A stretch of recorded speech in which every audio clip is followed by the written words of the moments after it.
आज हम बात करेंगे एसआईएफ के ऊपर। एसआईएफ क्या है और एसबीआई ने जो नया फंड लॉन्च किया है जिसका नाम है magnum hybrid long short fund. ये फंड क्या है और इसकी ज़रूरत क्या पड़ी एसबीआई को लॉन्च करने के लिए। और ये जो नया कैटेगरी है एसआईएफ स्पेशलाइज्ड इन्वेस्टमेंट फंड, ये क्या है। तो आइए पहले बात कर लेते हैं कि स्पेशलाइज्ड इन्वेस्टमेंट फंड है क्या, एसआईएफ आखिर है क्या। तो एसआईएफ एक इन्वेस्टमेंट का माध्यम है जिसके द्वारा हम इन्वेस्टमेंट कर सकते हैं और एक बेहतर रिटर्न कमा सकते हैं।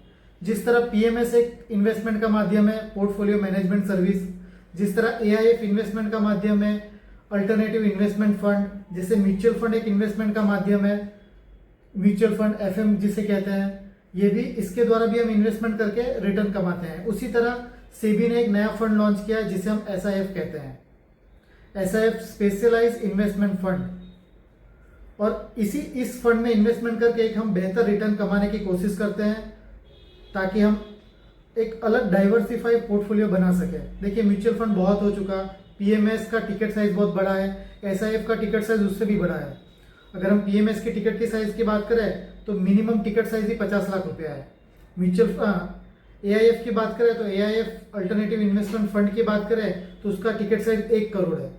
और नॉर्मल म्यूचुअल फंड होते हैं जो बाय एंड होल्ड स्ट्रेटेजी पर चलते हैं, इसकी टिकट साइज की बात करें तो कुछ फंड है जो 100 रुपये से शुरू हो जाते हैं, 100 रुपये, 1000 रुपये, 1 लाख रुपये, एक जितना भी आप चाहे एक वे में इसमें इन्वेस्टमेंट कर सकते हैं। लेकिन म्यूचुअल फंड और पीएमएस और एआईएस के बीच में एक बहुत बड़ा गैप है। इसी गैप को फुलफिल करने के लिए सेबी ने ये नया फंड लॉन्च किया है, एसआईएफ स्पेशलाइज्ड इन्वेस्टमेंट फंड। और इसमें हम इन्वेस्टमेंट करके एक बेहतर रिटर्न कमाने की कोशिश करेंगे ताकि बोरियत ना लगे। ऑलरेडी जो म्यूचुअल फंड है वो भी सही है, पीएमएस भी सही है, एआईएफ भी सही है, लेकिन कुछ टाइम के बाद हम क्या बोर हो जाते हैं पुराने प्रोडक्ट से। इसलिए एक नया प्रोडक्ट आया है एसआईएफ। इसके अंदर इन्वेस्टमेंट की बात करें तो मिनिमम इन्वेस्टमेंट इसका 10 लाख से शुरू होगा। फंड एलोकेशन कैसे होगा इसकी बात कर लेते हैं। तो देखिए REIT जो रियल स्टेट इन्वेस्टमेंट ट्रस्ट होता है उसके अंदर 0 to 10% ये फंड अपना पैसा डालेगा। फिक्स इनकम की बात करें जो डेट का भाग होता है, डेट के अंदर ये 25 से 35% तक, 25 to 35% तक ये डेट के अंदर पैसा डालेंगे जो फिक्स इनकम होते हैं।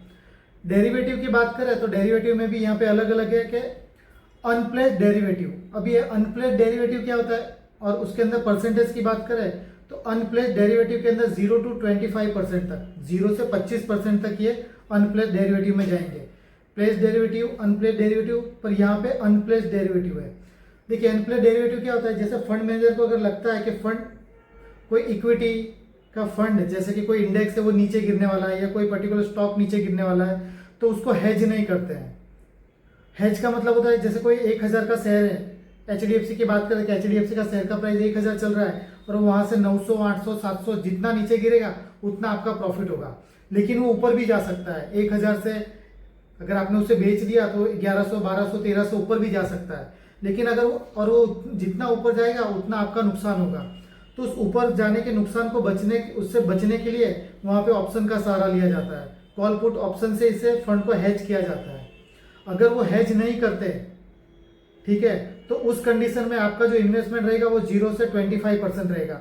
अगर वो हेज लेते हैं कवर के साथ, मतलब अगर हम अपना डिसीजन गलत होता है तो हमें ज़्यादा लॉस नहीं हो, अगर कवर पोजीशन के साथ वो इन्वेस्टमेंट करते हैं तो 50 से 75% तक वो इन्वेस्टमेंट कर सकते हैं, मतलब 50 to 75% तक।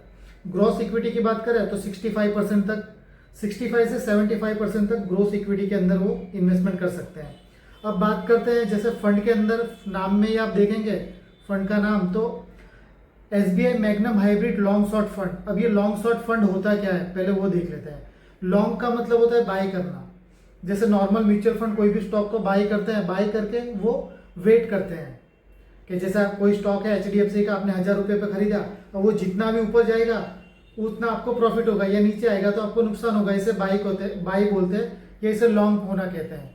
शॉर्ट किसे कहते हैं कि वही एचडीएफसी का स्टॉक है और आपको लगता है कि आने वाले टाइम में ये नीचे आएगा, मतलब इसका वैल्यूएशन बहुत हाई हो गया है, अब आने वाले 1-2 महीने या 1 साल के अंदर ये नीचे आएगा। अब जितना नीचे आएगा उतना आपका प्रॉफिट होगा, तो इसे शॉर्ट सेलिंग बोलते हैं। कि कोई स्टॉक अगर एक पर्टिकुलर भाव के ऊपर है और आपने उसको पहले ही बेच दिया, खरीदने से पहले ही आपने उसे बेच दिया और वो जितना नीचे आएगा उतना आपका प्रॉफिट होगा, तो इसे शॉर्ट पोजीशन बोलते हैं। लॉन्ग पोजीशन जो नॉर्मल होता है, हमने बाई किया 1000 रुपये का स्टॉक, अब 1000 से जितना ऊपर जाएगा वो हमारा प्रॉफिट और जितना नीचे आएगा वो हमारा लॉस। लेकिन शॉर्ट सेल में क्या होता है कि 1000 से जितना नीचे आएगा वो आपका प्रॉफिट और जितना ऊपर जाएगा ये आपका लॉस। ये पूरा उल्टा चलता है यहाँ पे। इसी पोजीशन को अगर ऑप्शन के साथ हैच कर देते हैं कि अगर हम गलत पड़े तो कम से कम नुकसान हो, तो इसको कवर पोजीशन बोलते हैं। और अगर हम नेकेट करते हैं कि ऊपर या नीचे का कॉल या पुट लेते हैं या फ्यूचर के अंदर पोजीशन खड़ी करते हैं बाय और सेल का, तो इसे नेकेट पोजीशन कहते हैं। तो लॉन्ग और शॉर्ट इसी को कहते हैं कि आपने जब बाई किया तो वो लॉन्ग हो गया।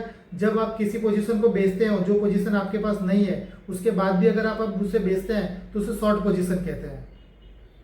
तो ये इसका काम ही यही है। इसीलिए इस फंड को कहा गया कि ये गिरते हुए मार्केट में भी आपको पैसा कमा के देगा।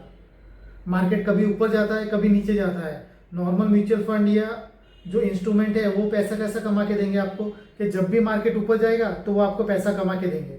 लेकिन ये इंस्ट्रूमेंट एक ऐसा है, मार्केट ऊपर जाए या नीचे जाए ये हर दिशा में आपको पैसा कमा के देगा।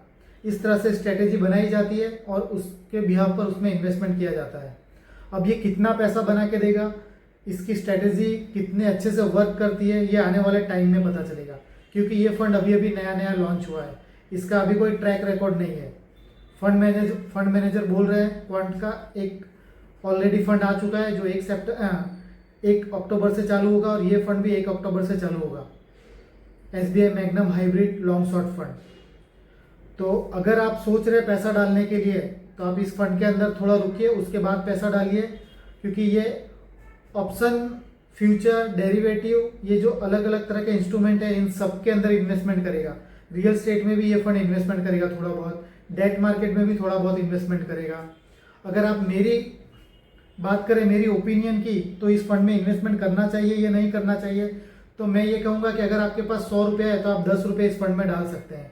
लाइक अगर 1 या 2 करोड़ का पोर्टफोलियो हो तो आप इसके अंदर 10% इन्वेस्टमेंट कर सकते हैं, या मिनिमम 50 लाख का तो पोर्टफोलियो होना ही चाहिए, तभी आप जाके इस फंड के अंदर इन्वेस्टमेंट करें। क्योंकि ये फंड नया है, आने वाले टाइम में रिटर्न कैसे आएगा अभी तक किसी को नहीं पता है। सब बोल रहे हैं कि ऊपर जाएगा तो भी कमाएगा, नीचे जाएगा तो भी कमाएगा, स्ट्रेटेजी अच्छी है, लेकिन अभी ये टेस्ट नहीं हुआ है। ये फंड नया नया मार्केट में लॉन्च हुआ है, तो हो सके तो अभी होल्ड करिए। अगर आपके पास पैसा पड़ा हुआ है तो नॉर्मल म्यूचुअल फंड में इन्वेस्टमेंट करिए, और जब 1-2 साल हो जाए, ये स्ट्रेटेजी रन करने लगे प्रॉपरली, उसके बाद ही आप इस फंड के अंदर इन्वेस्टमेंट करिए।